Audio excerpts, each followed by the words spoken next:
안녕하십니까. 어제는 윤석열 전 총장, 전 검찰총장의 부인인 김건희 씨의 혼전 동거설이 보도가 돼서 논란이 됐고, 오늘은 또 줄리 벽화가 논란이 되고 있습니다. 그러니까 줄리 벽화라는 것은 서울시 종로의 한 건물에 그 건물 주인이 그 건물 벽에다가 줄리와 관련된 내용을 아주 크게 15m에 걸친 큰 대형 벽화로 그림을 그렸습니다.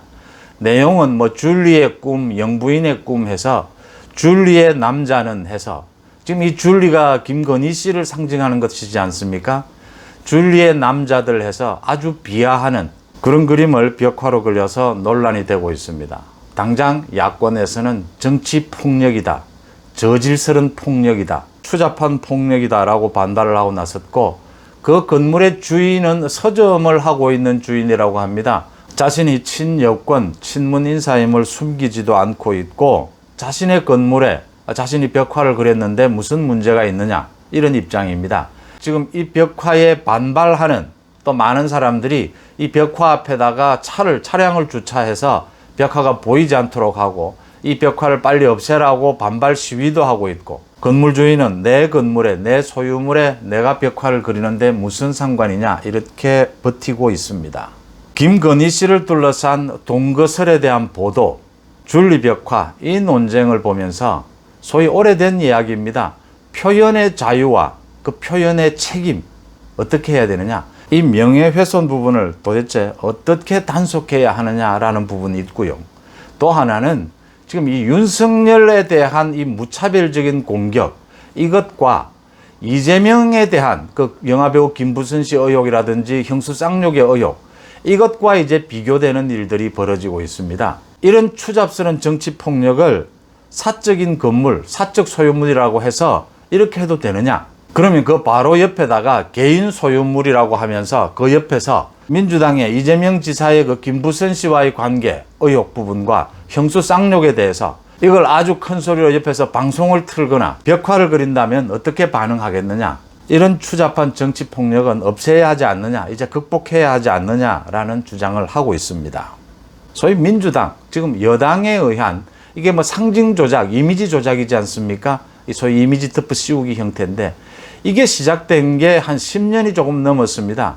그러니까 MB 이명박 정권 때의 그 광우병 파동, 미국산 소고기는 전부 광우병에 걸려 있다는 식으로 그렇게 상징 조작을 하면서 민주당의 그 일부 지지층, 극렬 지지층들이 보이고 있는 행태입니다. 그 이후에 소위 박근혜 전 대통령에 대해서, 그 여성 대통령에 대해서 누드화를, 표창원 전 의원이죠, 국회에서 버젓이 박근혜 누드화를 전시를 했다가 많은 지탄을 받기도 했죠. 또 닭 그림, 닭머리에다가 박근혜 전 대통령의 얼굴을 오려 붙여서 만든 그림으로 박근혜 전 대통령을 조롱하기도 했습니다. 소위 좌파, 민주당 일부 세력이 즐겨하는 이미지 조작입니다. 이런 일들이 되풀이되면서 이게 계속해서 광우병부터 시작해서 사실이 아니다라는 것이 드러나고, 그 다음 이게 심각한 명예훼손이고 이게 굉장히 저질스러운 정치 폭력이라는 게 드러나도, 그 드러나는 시점은 그 이후고 당장 치열하게 선거 국면이라든지 또는 촛불 시위가 일어나고 있는 지점, 그 지점에서는 재미를 본다라고 하는 중입니다. 이래서 또 이 버릇이 되풀이됐고, 이번 대선에서도 이 같은 저질스러운 폭력 행위가 계속될 것으로 보입니다. 소위 표현의 자유를 내세운 이런 저질스러운 공격이 이번 대선에서도 계속될 것으로 보입니다. 먼저 10년이 넘게 계속되고 있는 이 같은 저질스러운 정치 폭력이 어떻게 다수 국민의 지지를 받을 수 있겠느냐 하는 점입니다. 이제 이 민주당 내에서도 지금 이게 역풍이 불지 모른다라고 조심하는 분위기인데, 이제 많은 국민들이 이런 부분들에 대해서 겪고 환멸을 느껴왔거든요.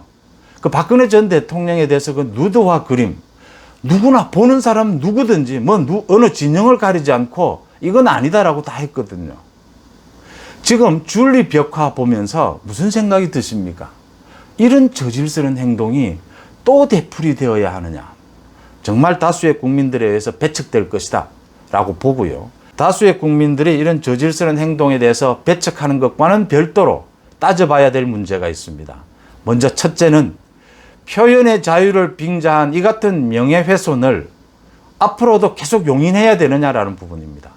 또 하나는 윤석열 후보에 대한 이 같은 무차별적인 저질스러운 이런 공격과 이재명에 대한 공격을 동일시하는 경우가 있다. 이 부분이 어떻게 되느냐라는 부분입니다. 먼저 이재명과 김부선의 문제, 형수 쌍욕의 문제는 지금 김건희 씨 문제하고는 전혀 차원을 달리하는 것입니다. 지금 김부선 씨는 자신이 피해자라고 주장을 하고 있습니다. 사적인 영역이라고 하더라도 보도를 할 수밖에 없고 또 보도를 적극적으로 해야 되는 부분은 피해자가 있을 경우입니다. 피해자가 있을 경우에 그 피해자의 주장을 들어봐야 하고 그 다음 또 해당 당사자, 대상자의 말을 들어봐야 하는 겁니다. 김부선 씨는 자기가 피해자라고 얘기하고 있고 여기에 대해서 이재명 씨는 계속 해명하고 있는 겁니다. 이 피해와 해명의 관계는 보도를 할 수밖에 없는 부분입니다. 그 다음 형수 쌍욕도 마찬가지로 그 형수라는 사람이 자신이 이런 욕설을 들었다라고 공개를 한 것입니다. 이 공개를 한 것에 대해서 이재명 후보 측은 이걸 시인을 했습니다. 그러니까 이게 자질 검증의 요인으로 되는 겁니다. 문제는 지금 윤석열과 윤석열 부인인 김건희 씨에 대한 여러 가지 보도나 주장, 표현은 근거가 없다라는 겁니다. 사생활의 영역에 있어서 가장 중요한 것은 피해자입니다. 그러니까 김건희 씨를 둘러싼 이 내용은 아직 사실이 제대로 확인된 것이 거의 없습니다.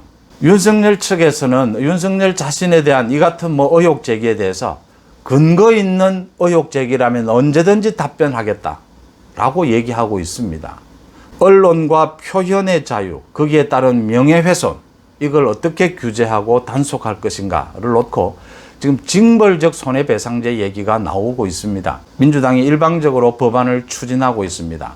민주당이 추진하고 있는 저 법안은, 징벌적 손해배상제에 관한 저 법안은 법 내용도 헌법에 위반되는 사안이 많고 저렇게 일방적으로 추진하는 절차에도 문제가 있어서 분명히 반대해야 합니다. 문제는 표현의 자유를 내세운 아주 악의적인 가짜뉴스, 또 아주 악의적이고 저질스러운 표현 주장들, 여기에 의한 명예훼손을 앞으로 어떻게 해야 될 것이냐. 지금도 보시면 명예훼손으로 입건이 되면 형사처벌도 받게 되고 또 손해배상도 하게 됩니다.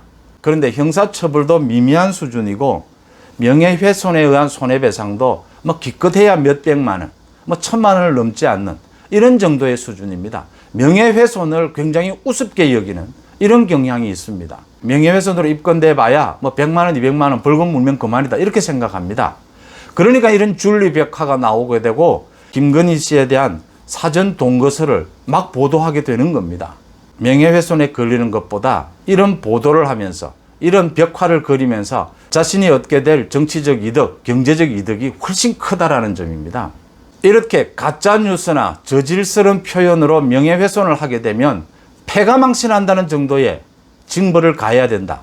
저는 그렇게 봅니다. 그런 대안을 만들어야 한다. 이거 야당이 준비해야 한다. 이렇게 봅니다. 지금 어느 진영을 얘기할 것은 아니지만 지난 10여 년 동안 악의적 가짜뉴스, 저질스러운 표현 주장 주로 하고 있는 쪽이 여권 쪽입니다. 물론 여권에서도 일부입니다. 강경파들이죠. 이런 근거 없는 가짜뉴스, 이런 저질스러운 표현에 동의하지 않고 오히려 그런 주장을 하는 사람, 그런 주장을 하는 진영에 따끔하게 책임을 묻게 되겠지만, 여론이 책임을 묻게 되겠지만, 여론이 책임을 묻는 것과는 별도로 법적으로도 장치를 마련해야 한다 하는 점입니다. 고맙습니다.